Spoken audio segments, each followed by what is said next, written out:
नमस्कार दोस्तों, मैं दीपक शर्मा अंग्रेश आपका स्वागत करता हूं द लीगल चैम्बर में। अब दोस्तों, आज की ये वीडियो हम स्पेशली चेक बाउंस के ऊपर लेकर आए हैं। अब देखिए दोस्तों, आजकल हर व्यक्ति एक चेक बाउंस के केस को लेकर परेशान रहता है। उसका कहना होता है कि मैंने तो केवल सिक्योरिटी पर्पस के लिए, या फिर मेरे घर से चेक चोरी हो गए, जिसके बाद कुछ दिनों में मेरे ऊपर झूठा चेक बाउंस का केस डाल दिया, या फिर इसी प्रकार से चेक बाउंस के केस से संबंधित यहां पर लोगों के मन में परेशानी बनी रहती है। अब मैं आपको बता दूं, आज की वीडियो में मैं आपको तमाम supreme court and honourable high court की जजमेंट्स बताने वाला हूं, जहां पर अगर आपके ऊपर कोई चेक बाउंस का केस चल रहा है तो उस केस को आप सीधा खत्म करा सकते हैं, और इसके अलावा ना ही आपको फाइन देना पड़ेगा और ना ही आपको कोई वहां पर सजा होने वाली है। यानी आज की वीडियो टोटली हम चेक बाउंस के केसेस पर लेकर आए हैं, जहां पर ना ही फाइन देना पड़ेगा और ना ही आपको कोई सजा होगी। तो आप लोगों के लिए यह वीडियो जानकारी के तौर पर भी देखना बेहद ज्यादा अनिवार्य है, क्योंकि कुछ नहीं पता कब कौन सी कानूनी जानकारी आप लोगों के लिए लाभदायक साबित हो जाए। अब दोस्तों, अगर आप लोगों को हमारी ये वीडियोस अच्छी लगती हैं, अगर आप लोगों को हमारी तरफ से किए गए एफर्ट्स अच्छे लगते हैं, तो मेरा आप लोगों से अनुरोध है, इस वीडियो को आप लाइक जरूर करें, ज्यादा से ज्यादा शेयर जरूर करें और अपना वैल्यूएबल कमेंट सेक्शन में जरूर लिखें। तो चलिए दोस्तों, अब आज की इस वीडियो को हम ज्यादा लंबा ना करते हुए आज की इस वीडियो को स्टार्ट करते हैं।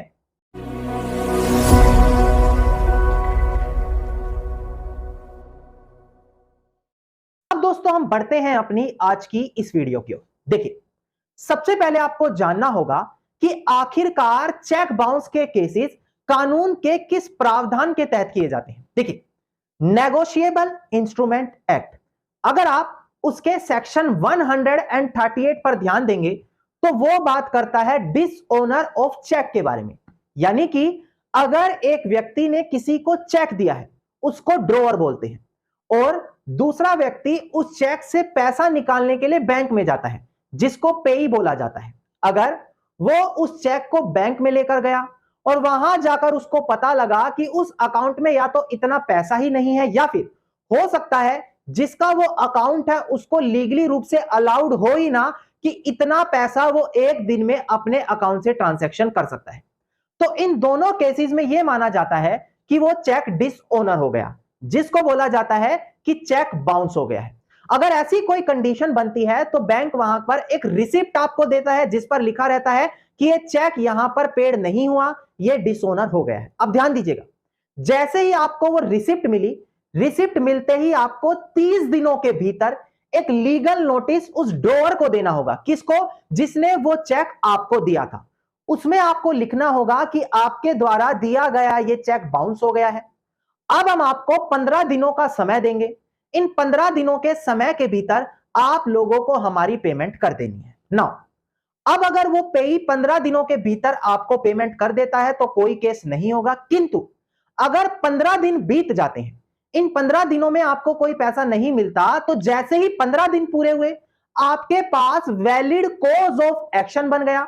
आप वहां पर उस ड्रॉअर के खिलाफ जाकर 30 दिनों के भीतर, ध्यान दें, 15 दिन पूरे होने के बाद आप 30 दिनों के भीतर 138 यानी कि चेक बाउंस का केस उस व्यक्ति के खिलाफ डाल सकते हैं। इसी प्रावधान को, इसी प्रोविजन को बोला जाता है कि चेक बाउंस का केस हमारे पास हो गया है। अब अगर इसके अंदर हम सजा की बात करें तो मैक्सिमम 2 सालों की सजा होती है। इसके अलावा जितना भी अमाउंट उस चेक के अंदर लिखा था, उसका डबल आपको फाइन के तौर पर देना पड़ सकता है। यह होता है अगर किसी के ऊपर चेक बाउंस का केस किया जाता है ना। दोस्तों, आजकल देखा जाता है कोर्ट के अंदर काफी ज्यादा चेक बाउंस के केसेस पेंडिंग पड़े हैं। ऐसी कंडीशन में लोगों को पूरी जानकारी है ही नहीं। उनके ऊपर जैसे ही चेक बाउंस का केस हुआ, वो तुरंत कोर्ट में चले जाते हैं और केस लड़ने लग जाते हैं। जबकि मैं आपको बताऊं, कानून में कई ऐसे प्रावधान हैं, कई ऐसी कंडीशन है जहां पर साफ लिखा है कि अगर ये पॉइंट आपके पक्ष में आ रहे हैं तो ना आपको कोई सजा होगी, ना आपको कोई फाइन देना पड़ेगा, और आप अपने खिलाफ दर्ज केस को सीधा डिसमिस करा सकते हैं। अब वो सभी कंडीशन में एक एक करके आपको डिस्प्ले पर दिखाकर क्लियर करने वाला। सबसे पहले डिस्प्ले पर ध्यान दीजिएगा सेक्शन 138 नेगोशिएबल इंस्ट्रूमेंट एक्ट कानून के इस प्रावधान के अंदर 3 ऐसे पॉइंट बताए गए हैं जो चेक बाउंस के केस के करने से पहले फॉलो करना अनिवार्य है, वरना चेक बाउंस का केस नहीं किया जा सकता। एक बार डिस्प्ले पर ध्यान दीजिएगा, मैं ये तीनों पॉइंट आपको डिस्प्ले पर दिखाकर क्लियर कर देता हूं। ध्यान दीजिएगा दोस्तों। देखिए दोस्तों, जो पहला पॉइंट है वो बोलता है कि जिस चेक के थ्रू आप पैसा निकालने वाले थे वो आपको समय सीमा के अंदर ही कोर्ट में प्रेजेंट करना पड़ेगा। समय सीमा कितनी होती है? या तो 6 महीने की होती है, या फिर अगर आपका कोई एग्रीमेंट हुआ है जिसमें लिखा है 1 महीना 2 महीना, जो भी समय है, जो भी कम से कम समय सीमा है, उसके अंदर आपको वो चेक यहां पर बैंक में पेश करना पड़ेगा पेमेंट के लिए। अगर उस समय के निकल जाने के बाद आप चेक बैंक में लेकर जाएंगे तो वो चेक बाउंस नहीं माना जाएगा, वहां पर आप केस फाइल नहीं कर सकते। इसके अलावा जो दूसरा पॉइंट आता है दोस्तों, वो बात करता है कि अगर आपका चेक बाउंस हो गया, डिसऑनर हो गया, तो जिसको वो पैसा मिलने वाला था यानी कि जो पेई था, उसको 30 दिनों के भीतर नोटिस भेजना कंपलसरी है। अगर वो नोटिस नहीं भेज रहा, आपको कोई नोटिस नहीं दिया गया, सीधा केस फाइल कर दिया गया, तो यह माना जाएगा कि प्रॉपर प्रोविजन को फॉलो नहीं किया और उस केस को मेंटेनेबल नहीं माना जाएगा। इसके अलावा दोस्तों जो तीसरा पॉइंट आता है वो होता है पेमेंट करने का समय, कि अगर आपने सामने वाली पार्टी को यहां पर क्या करा है, 30 दिनों का समय दे दिया, तो अब आपको कम से कम 15 दिनों का तो वेट करना पड़ेगा कि दूसरी पार्टी 15 दिनों में आपको पैसा वापस दे दे। अगर आप 15 दिनों का वेट नहीं करते, सीधा ही केस डाल देते हैं, तो वो सूट मेंटेनेबल नहीं होगा, क्योंकि आपने जो कानूनी प्रावधान थे उनको फॉलो नहीं किया। ये सीधी सीधी बातें हैं जो सेक्शन 138 के प्रोवाइजो में लिखी है, पर आप लोगों को पता होना जरूरी है कि अगर ये पॉइंट्स फॉलो नहीं हुए तो कोर्ट में डाला गया सूट मेंटेनेबल नहीं होगा। इसी के अलावा दोस्तों जो बात आती है section 142 of negotiable instrument act, उसमें भी एक या दो बड़े महत्वपूर्ण पॉइंट है, एक बार डिस्प्ले पर ध्यान दीजिए। देखिएगा, सेक्शन 142 का क्लोज 1 का सब क्लोज भी बोलता है कि जैसे ही 15 दिनों के अंदर आपको पैसा नहीं मिला, आपने तो अपनी तरफ से नोटिस भेज दिया, दूसरी पार्टी को 15 दिन का समय दिया, और 15 दिनों के अंदर आपको पेमेंट नहीं हुई, तो 30 दिनों का आपको समय मिला है। इन 30 दिनों के भीतर आप कोर्ट में जाएं और अपना केस फाइल कर दें।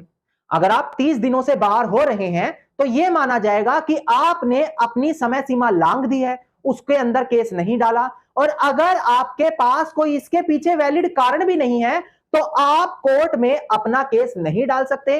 इस प्रकार का केस मेंटेनेबल नहीं होगा। यह बात section 142 of negotiable instrument act में बोली गई है। नाउ अब हम बात करते हैं कौन से कोर्ट में केस होना चाहिए। देखिए, जहां पर पेई का अकाउंट है या फिर ड्रॉवर का अकाउंट है, यानी कि या तो जिसको पैसा देना है उसका अकाउंट है या जिसको पैसा निकालना था उसका अकाउंट है, केवल उसी बैंक के जो डिस्ट्रिक्ट कोर्ट लगता है वहां पर जाकर यह केस डाला जाएगा। अगर अपनी मर्जी से किसी व्यक्ति ने बिना कोर्ट से परमिशन लिए कहीं भी केस डाल दिया है ये चेक बाउंस का, तो वो केस मेंटेनेबल नहीं होगा दोस्तों। तो ये बारीकी वाली चीजें आपको पता होनी चाहिए, क्योंकि ये पॉइंट भी section 142 of negotiable instrument act में दिया गया है। क्योंकि कई बार लोग ये बेसिक चीजों पर ध्यान नहीं देते और सीधा केस फाइल कर देते हैं और बाद में पता लगता है कि वो केस तो मेंटेनेबल नहीं है। अब कानूनी प्रावधानों के बाद कुछ सुप्रीम कोर्ट और हाई कोर्ट की जजमेंट के बारे में बात करनी चाहिए। देखिएगा दोस्तों, जो सबसे पहली जजमेंट आती है वो बात करती है कि जब आपने पैसा लेने के लिए 15 दिनों का समय दिया दूसरी पार्टी को नोटिस भेजकर, तो जैसे ही 15 दिन आपके पूरे हुए उसी दिन आपका कॉज ऑफ एक्शन शुरू हो गया। तो उसी दिन से लेकर 30 दिनों के भीतर आपको केस डालना है। ऐसा नहीं है अपनी मनमर्जी से आप कभी भी कॉज ऑफ एक्शन दिखा रहे हैं और कोर्ट में जाकर केस डाल रहे हैं। यह एक बेहद बड़ी जजमेंट आई है, मैं डिस्प्ले पर दिखाकर पहले आपको क्लियर कर देता हूं। देखिएगा, इसका केस टाइटल है दोस्तों Sudesh Kumar versus state of Uttar Pradesh and another, और इसका रिट पिटिशन नंबर है 7895 ऑफ 2023 और डेट ऑफ जजमेंट है 1 मार्च साल 2024। अब देखिए, डिस्प्ले पर आपको सारी मैंने इंफॉर्मेशन दे दी। बिल्कुल 2024 की लेटेस्ट इलाहाबाद हाईकोर्ट की जजमेंट लाया हूं, जहां पर प्रॉपर गाइडलाइन दे दी कि कॉज ऑफ एक्शन कब से माना जाएगा और उसके 30 दिनों के भीतर केस डालना है। अगर किसी ने बाहर जाकर समय सीमा लांघ कर केस डाला है तो वो सूट मेंटेनेबल होगा ही नहीं, और अगर ऐसी कोई प्रोसीडिंग्स आपके खिलाफ चल रही है चेक बाउंस की, तो रेलिवेंट जजमेंट का सहारा लेकर आप केस को खत्म करवा सकते हैं। इसके अलावा दोस्तों, कई बार यह देखा जाता है कि एक या एक से ज्यादा व्यक्ति किसी से पैसा उधारी ले लेते हैं। अब देखने वाली बात है, उदाहरण के तौर पर मान लेते हैं दो लोगों ने मिलकर 1 करोड़ रुपए लिया। अब जब पेमेंट करने की बात आई तो केवल एक व्यक्ति ने चेक साइन करके 1 करोड़ का अमाउंट लिखकर दे दिया, जबकि पैसा दोनों ने लिया था, पेमेंट दोनों की ज्वाइंट लायबिलिटी से होगी। पर अगर केवल एक व्यक्ति ने ऐसा चेक साइन करके दे दिया है जहां पर ना दूसरे व्यक्ति की कोई सहमति है ना उसके साइन है, और ऐसी कंडीशन में उस दूसरे व्यक्ति के ऊपर भी कर्जा दिखाकर आप केस डाल रहे हैं, तो वो केस मेंटेनेबल नहीं होता। यह भी मैं आपको रेलिवेंट जजमेंट के साथ क्लियर कर देता हूं। एक बार डिस्प्ले पर ध्यान दीजिएगा, आपको केस टाइटल दिखाई दे रहा होगा। देखिएगा, केस टाइटल है Alka Khandu Ahmad versus Amar Samay Prasad Mishra and another. Criminal appeal number है इसका 258 ऑफ 2021 और ऑनरेबल सुप्रीम कोर्ट की जजमेंट है। एक बार डिस्प्ले पर ध्यान दीजिएगा, ऑनरेबल सुप्रीम कोर्ट ने इसमें बोला था कि अगर किसी की ज्वाइंट लायबिलिटी है, जहां पर दो लोगों ने यहां पर पैसा लिया है, दोनों को ज्वाइंटली पे करना है, पर केवल चेक किसी एक व्यक्ति के नाम से ही इशू किया गया है, तो यह बोला है कि केवल उसी व्यक्ति के खिलाफ वहां पर फिर केस हो सकता है चेक बाउंस का, जिसने वहां पर वो चेक इशू किया था। आप दूसरे व्यक्ति की लायबिलिटी दिखाते हुए वहां पर उसके खिलाफ चेक बाउंस का केस नहीं कर सकते। अगर ऐसा कोई केस चल रहा है जहां पर दोनों व्यक्ति की लायबिलिटी दिखाकर केस डाला गया है, तो वो केस इस जजमेंट का इस्तेमाल करके डिसमिस कराया जा सकता है। इसके अलावा दोस्तों ध्यान दीजिएगा, जो हमारी अगली जजमेंट आती है उसका नाम है दशरथ भाई त्रिकम भाई पाटिल वर्सेस हितेश मेहरन भाई पटेल। इसका क्रिमिनल अपील नंबर है 1479 ऑफ 2022 और 2022 की ही हमारी ये जजमेंट है। नाउ कई बार दोस्तों देखिए, ध्यान दीजिएगा, देखा जाता है एक व्यक्ति ने कुछ पैसा उधारी लिया, उदाहरण के तौर पर 1 करोड़ रुपए उधारी लिया हुआ है। अब जब उसने चेक इशू किया कि भाई आप 6 महीने के अंदर इस चेक से पेमेंट निकाल लें, चेक इशू करने के बाद अगर उसने कुछ भी पैसा, चाहे 1 लाख, चाहे 5 लाख, चाहे 10 लाख दे दिए हैं, और उस चीज का जिक्र चेक में नहीं है कि इसमें 10 लाख रुपए हमें मिल चुके हैं, 20 लाख मिल चुके हैं, बाकी बचे से ही हमें पेमेंट लेनी है, और यहां पर पूरा का पूरा चेक डाल दिया है कोर्ट में जाकर कि हमें पूरा पैसा चाहिए, तो इस प्रकार का केस मेंटेनेबल नहीं होगा। कारण क्योंकि उसने चेक इशू करने के बाद कुछ ना कुछ पेमेंट दी थी, और जो भी पेमेंट आपको मिल गई थी उसका जिक्र आपको चेक में करना जरूरी था कि इतना पैसा हमें मिल चुका है, इतना पैसे की हमारी अब लायबिलिटी नहीं बनती। अब ध्यान दीजिएगा दोस्तों, डिस्प्ले पर पहले इसमें यही बोला गया, देखिएगा यही बोला गया है कि जिसने चेक ड्रॉ किया था, मतलब जिसने चेक भरकर दिया था, अगर वो थोड़ा बहुत या पूरा का पूरा पैसा चेक ड्रॉ करने के बाद दे देता है, तो ऐसी कंडीशन में अगर वो जो चेक जब बैंक के सामने प्रेजेंट किया गया है उसमें वो अमाउंट वहां पर माइनस नहीं किया गया या वो अमाउंट मेंशन नहीं किया गया, तो ऐसी कंडीशन में क्या होगा, वो चेक बाउंस का केस मेंटेनेबल नहीं होगा। क्यों? क्योंकि उसमें से उसने थोड़ा बहुत अमाउंट पे कर दिया गया था जो चेक के अंदर प्रेजेंट नहीं किया, और उसने सारा का सारा पैसा लेने के लिए ही पूरा का पूरा अमाउंट का चेक बाउंस करवा दिया। तो ये चीज इस रेलिवेंट जजमेंट में कही गई थी, जो मैंने केस डिटेल्स के साथ आपको क्लियर करी। अगर आप सोचेंगे सर क्या ऐसा सच में होता है, चेक में ऐसा लिखा जाता है, तो ऐसा बिल्कुल लिखा जाता है। सेक्शन 56 नेगोशिएबल इंस्ट्रूमेंट एक्ट इसी बारे में बात करता है। अब ध्यान दीजिएगा दोस्तों, जो हमारी अगली जजमेंट है वो बात करती है कि अगर किसी कंपनी के डायरेक्टर ने अपनी पर्सनल कैपेसिटी से कि मैं जिम्मेदार हूं, कोई चेक भर कर दे दिया किसी भी कंपनी में, और वो कल को चेक बाउंस हो जाता है, तो वहां पर कंपनी की लायबिलिटी नहीं बनती। अगर आप कंपनी के ऊपर केस डाल रहे हैं तो वो इस प्रकार के सूट मेंटेनेबल नहीं होते। पहले मैं डिस्प्ले पर दिखाकर आपको केस टाइटल क्लियर कर दूं। ध्यान दीजिएगा दोस्तों, केस टाइटल है मनुद्दीन अब्दुल सत्तर शेख जो प्रेजेंट केस में अपीलियंट है वर्सेस विजय डी सल्वी जो प्रेजेंट केस में रिस्पोंडेंट है, और डेट ऑफ जजमेंट है हमारी 6 जुलाई साल 2015। अब डिस्प्ले पर ध्यान दीजिएगा, यहां पर यही बोला गया था कि अगर किसी कंपनी के अंदर कोई भी एमडी यानी कि मैनेजिंग डायरेक्टर कोई चेक इशू करके दे रहा है और पर्सनल कैपेसिटी पर दे रहा है, और कल को अगर वो चेक वहां पर क्या होता है, बाउंस होता है, तो ऐसी कंडीशन में क्या होगा, हम पूरी की पूरी कंपनी को लायबल नहीं ठहरा सकते। जिस भी एम्प्लॉय ने, जिस भी वर्कर ने अपनी पर्सनल कैपेसिटी से दिया है, केवल उसी की लायबिलिटी वहां पर बनेगी। यह से कोई केस है जहां पर पूरी कंपनी को या किसी दूसरे को लायबल ठहराया है, वो केस चेक बाउंस के मेंटेनेबल नहीं होंगे। अब दोस्तों ध्यान दीजिएगा, जो अगला केस लो है हमारा। अब दोस्तों कई बार देखा जाता है कि जब चेक बाउंस का केस डाला गया है और दोनों पार्टी उसे सेटल करने के लिए रेडी है, अगर यहां पर जो एक्यूज्ड है, जिसके ऊपर आरोप लगे हैं, वो सारा का सारा अमाउंट डायरेक्टली दे दे, साथ में फाइन भी पे कर दे, तो उसके ऊपर ट्रायल नहीं होगी। यह चीज केरला हाईकोर्ट साफ तरीके से क्लियर कर चुका है।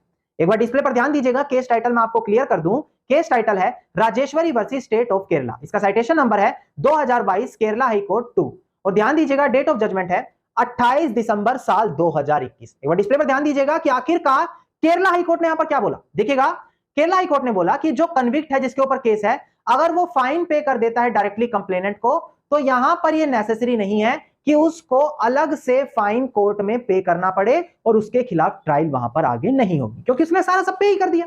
अब दोस्तों इसके बाद जो हमारी दूसरी जजमेंट आती है, ध्यान दीजिएगा, यह बात करती है कि अगर कोई चेक जिसके अकॉर्डिंगली आप चेक बाउंस का केस डालना चाह रहे हैं, उसके अंदर जो अमाउंट लिखा है वो अनसर्टेन है, वो पता लग ही नहीं पा रहा कि कितना अमाउंट है। अगर आप सेक्शन 6 देखें नेगोशिएबल इंस्ट्रूमेंट एक्ट का, तो वो बात करता है वैलिड चेक्स कैसे बनाने चाहिए। अगर जो चेक भरकर दिया है उसमें पता ही नहीं लग पा रहा अमाउंट कितना है, अनसर्टेन है, क्लियरिटी नहीं आ रही, अमाउंट कुछ और लिख रहे हैं, फिगर्स में कुछ और लिख रहे हैं और पढ़ने में समझ में आ ही नहीं रहा फिगर्स कितना है, तो ऐसे केसेस में चेक बाउंस का केस होगा ही नहीं। क्यों? क्योंकि जब तक अमाउंट ही अनसर्टेन है, पता नहीं लग पा रहा, तो कैसे वो बाउंस होकर उस पर चेक बाउंस के लिए किसी को लायबल ठहराया जा सकता है। अब ध्यान दीजिएगा, इसका केस टाइटल था जो मैंने अभी आपको क्लियर किया, miss Shri tyres and other versus MS Bridgestone India private limited and others. ध्यान दीजिएगा, इसका क्रिमिनल रिवीजन नंबर था 742 ऑफ 2019। अब 24 जुलाई साल 2020 की हमारी जजमेंट है। यहां पर यही बोला, मैं दोबारा बता दूं, अनसर्टेन अमाउंट, पता ही नहीं लग रहा चेक में क्या लिखा है, कितना लिखा है, वहां पर चेक बाउंस के केसेस नहीं होंगे। क्यों? जब तक क्लैरिटी नहीं है हम कैसे कर सकते हैं, जब तक यही नहीं पता अमाउंट क्या है, फिगर क्या है, वही आपस में कोलैबोरेट नहीं कर पा रहे, या फिर जब क्लियरेंस नहीं आ रही फिगर्स में वर्ड क्या है, तो वो अनसर्टेनिटी हो जाती। अब जो हमारी आज की इसमें लास्ट जजमेंट है, ध्यान दीजिएगा दोस्तों, इस जजमेंट में बोला गया था कि अगर कोई कंप्लेनेंट है जो कोर्ट में चेक बाउंस का केस डाल रहा है, वो अपनी मर्जी से चेक पर डेट डाल देता है, जहां पर उसने दूसरी पार्टी यानी कि एक्यूज से परमिशन ली नहीं कि भाई मैं चेक भरूं ना भरूं, डेट डालूं या ना डालूं, तो ऐसी कंडीशन में अगर चेक बाउंस हुआ है तो वो चेक बेस के केस वैलिड नहीं होंगे। अब डिस्प्ले पर ध्यान दीजिएगा, मैं पहले केस टाइटल आपको क्लियर कर देता हूं। देखिएगा, केस टाइटल था हमारा MS pink Bharat and company versus Shri Anil Ramrao Nayak and others. ध्यान दीजिएगा, डेट ऑफ जजमेंट है हमारी 2 दिसंबर साल 2022। अब डिस्प्ले पर ध्यान दीजिएगा कि आखिरकार जजमेंट में क्या एक्सप्लेन किया गया। देखिए यहां पर यह बोला, अगर आप बाद में अपनी मर्जी से डेट डाल रहे हैं पेमेंट करने के लिए और वहां पर ड्रॉई का कंसेंट ही नहीं ले रहे कि मैं डेट डालूं, कौन सी डालूं, कैसे डालूं, तो इस प्रकार से वो चेक वॉइड माना जाएगा, इलीगल माना जाएगा और वहां पर चेक बाउंस के केस नहीं होंगे। तो आज मैंने कितनी सारी जजमेंट आपके साथ क्लियर करी जहां पर चेक बाउंस के केस मेंटेनेबल नहीं होंगे, अगर केस चल रहा था तो वो एंड हो जाएंगे। तो उम्मीद करता हूं वीडियो के अंदर मिली जानकारी आप सभी लोगों के लिए बेहद ज्यादा लाभदायक साबित होगी। अगर आपको हमारी आज की वीडियो अच्छी लगी और आप चाहते हैं इसका पार्ट 2 भी मैं लेकर आऊं, तो आप वीडियो को ज्यादा से ज्यादा लाइक, शेयर और कमेंट करें, मैं जल्दी इसका पार्ट 2 लेकर आ जाऊंगा। अगर आप इसी प्रकार की इंफॉर्मेटिव वीडियोस रोजाना पाना चाहते हैं तो चैनल को तुरंत सब्सक्राइब करके नोटिफिकेशन बेल आइकन जरूर दबा दें।